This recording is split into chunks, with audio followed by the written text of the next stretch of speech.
Hebrews chapter 7. For this Melchizedek, king of Salem, priest of the Most High God, who met Abraham returning from the slaughter of the kings and blessed him, to whom also Abraham gave a tenth part of all, first being by interpretation king of righteousness, and after that also king of Salem, which is king of peace. Without father, without mother, without descent, having neither beginning of days nor end of life, but made like unto the Son of God, abideth a priest continually. Now consider how great this man was, unto whom even the patriarch Abraham gave the tenth of the spoils. And verily they that are of the sons of Levi, who receive the office of the priesthood, have a commandment to take tithes of the people according to the law, that is, of their brethren, though they come out of the loins of Abraham.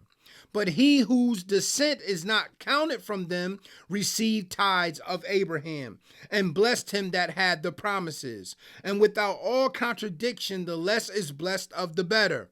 And here men that die receive tithes, but there he receiveth them, of whom it is witness that he liveth.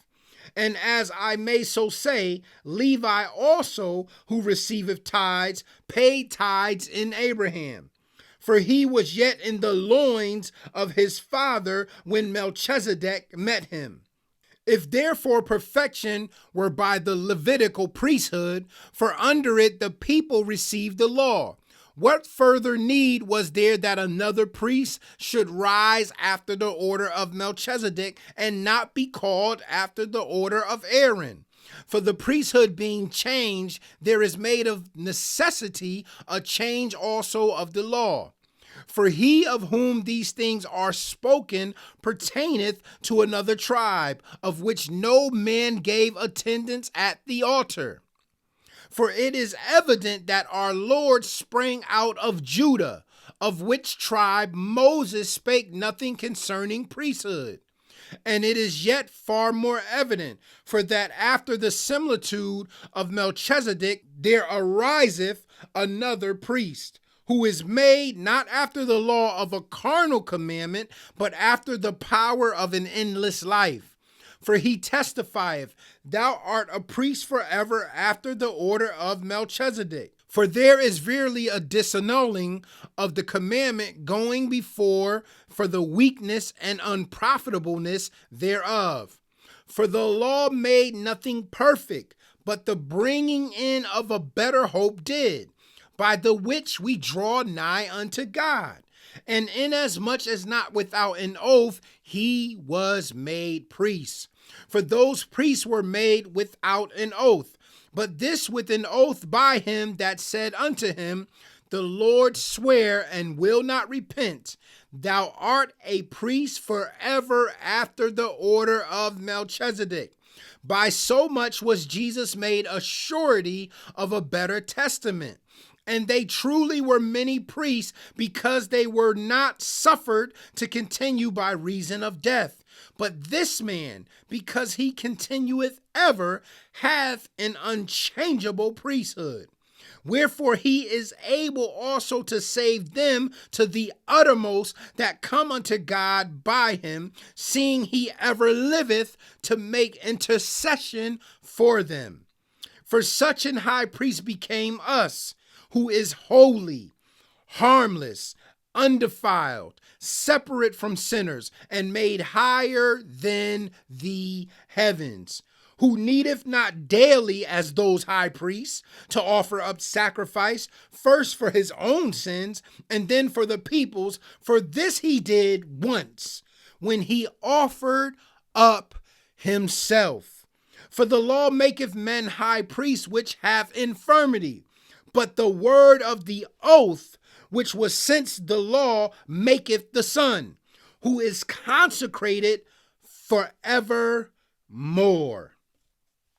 Hebrews chapter 8. Now of the things which we have spoken, this is the sum. We have such an high priest, who is set on the right hand of the throne of the majesty in the heavens, a minister of the sanctuary and of the true tabernacle which the Lord pitched and not man. For every high priest is ordained to offer gifts and sacrifices, whereof it is of necessity that this man have somewhat also to offer.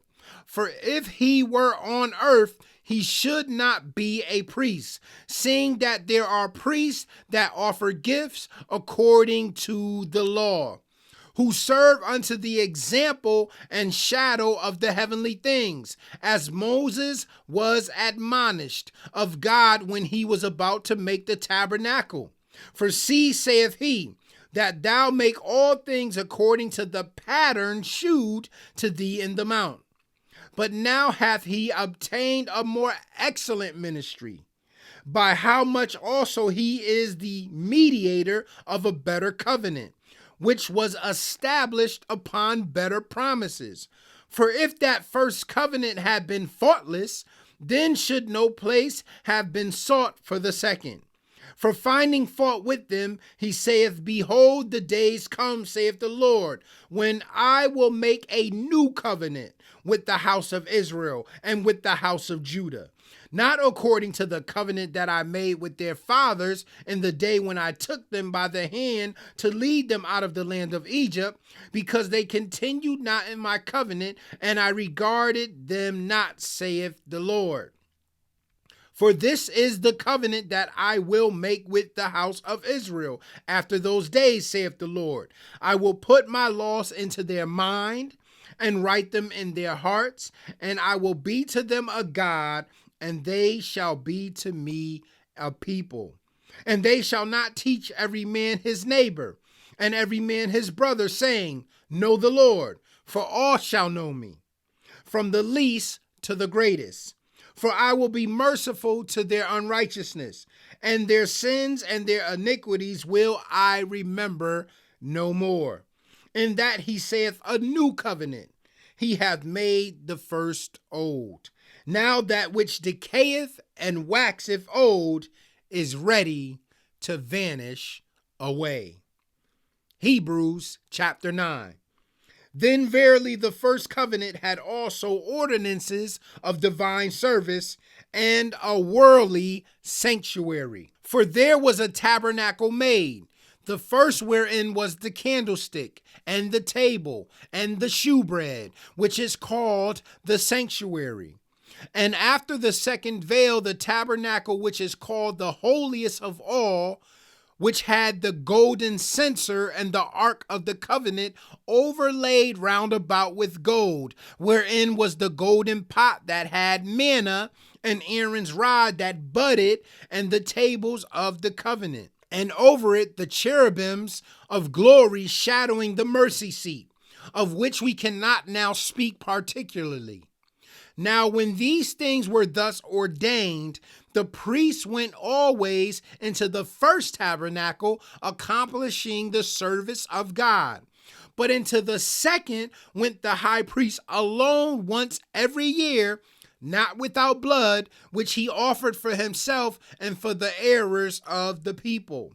The Holy Ghost this signifying, that the way into the holiest of all was not yet made manifest, while as the first tabernacle was yet standing, which was a figure for the time then present, in which were offered both gifts and sacrifices that could not make him that did the service perfect as pertaining to the conscience, which stood only in meats and drinks and diverse washings and carnal ordinances imposed on them until the time of Reformation.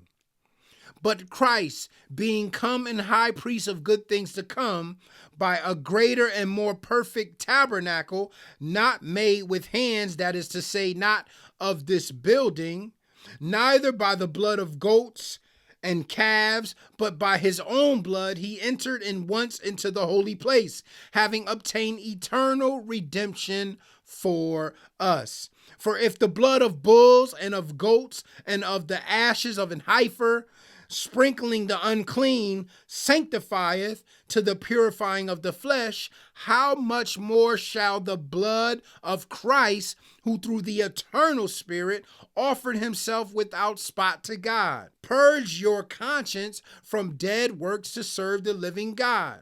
And for this cause, he is the mediator of the New Testament, that by means of death, for the redemption of the transgressions that were under the first testament, they which are called might receive the promise of eternal inheritance. For where a testament is, there must also of necessity be the death of the testator.